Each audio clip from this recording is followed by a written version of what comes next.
Bienvenue à tous dans cette nouvelle vidéo. On se retrouve pour la seconde analyse de ce vendredi 5 août 2022 sur les Pokémon de la sixième génération. Et dans cette vidéo, nous allons parler de Cocotine, qui est l'évolution de Fluftin, un des Pokémon, enfin des premiers Pokémon de type Fée, encore faudrait-il dire, ajouté en sixième génération, puisque le type Fée était arrivé cette génération-là, je le rappelle. Et donc il fait partie des premiers type Fée vraiment officiels.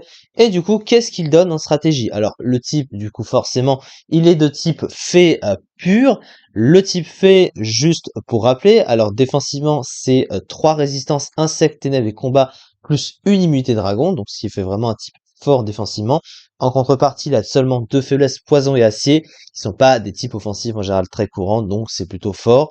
Et offensivement, il dispose d'un bon potentiel offensif et d'un bon coverage neutre. Alors il n'est pas exceptionnel tout seul, mais il est quand même plutôt fort et il est super efficace sur les types dragons bien sûr, ainsi que les types combat et ténèbres notamment, qui sont des types offensifs très forts.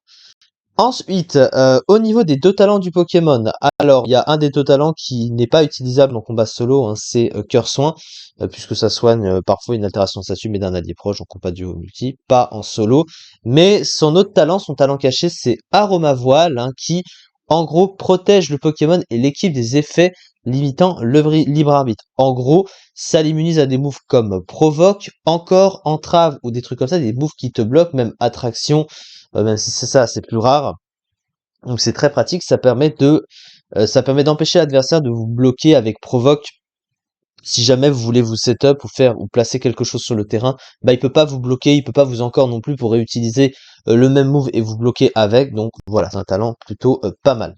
Au niveau de ses statistiques, alors il a des stats offensives qui sont pas excellente, hein, clairement, mais pas non plus dégueulasse. Alors sur le spécial, il a 99 en attaque spéciale, ce qui est, voilà, c'est moyen, hein, c'est pas mauvais, mais c'est pas non plus très ouf. Après, c'est vrai que bah t'as des Pokémon qui sont très bons, mais qui ont pas nécessairement une grosse statistique d'attaque spéciale, hein, l'exemple de Mélodel, parce qu'il a d'autres choses à côté. Mais bon, voilà. 72 en attaque, ça évidemment, de toute façon, il a pas vraiment grand chose pour s'en servir. Son bulk, il est correctissime, hein, vu qu'il a une bonne base PV de 101.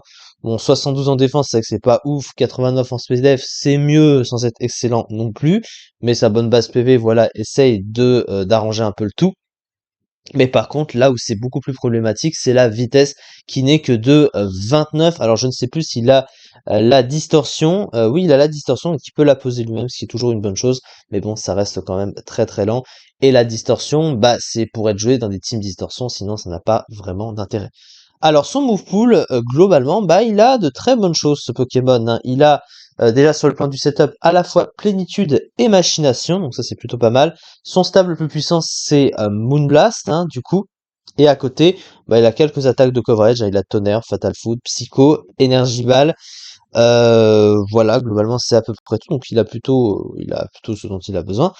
Il a un pool de soutien qui est correct, hein. Il a accès à Vœux, il a Toxique, Tourmente, il a les écrans.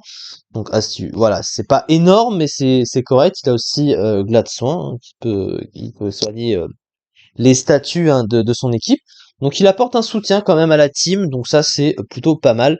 On va tout de suite passer à sa fiche stratégique. Alors d'excellents PV et de bonnes statistiques sur le plan spécial, un type fait aussi bon offensivement que défensivement, un move pool de soutien assez riche et un talent DW, ça je sais pas ce que c'est.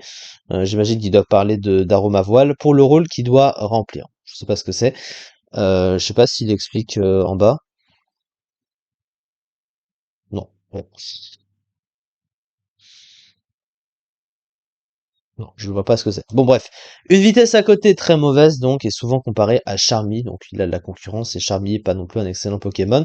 Donc, disons que c'est un Pokémon utile, mais très moyen, donc très bas forcément dans les tiers. Cela étant, il est top tier de son tiers, hein, puisqu'il est 14e du PU, avec 11,2% du tiers. Mais le PU est évidemment un des pires tiers stratégiques du jeu, donc il est évidemment enfoui dans les tiers et donc pas assez adapté pour être meilleur et mieux classé en combat. C'est ça en tout cas pour cette vidéo. Et on se retrouve pour la dernière analyse du jour juste après celle-ci. Merci beaucoup de m'avoir suivi et à très vite pour la suite.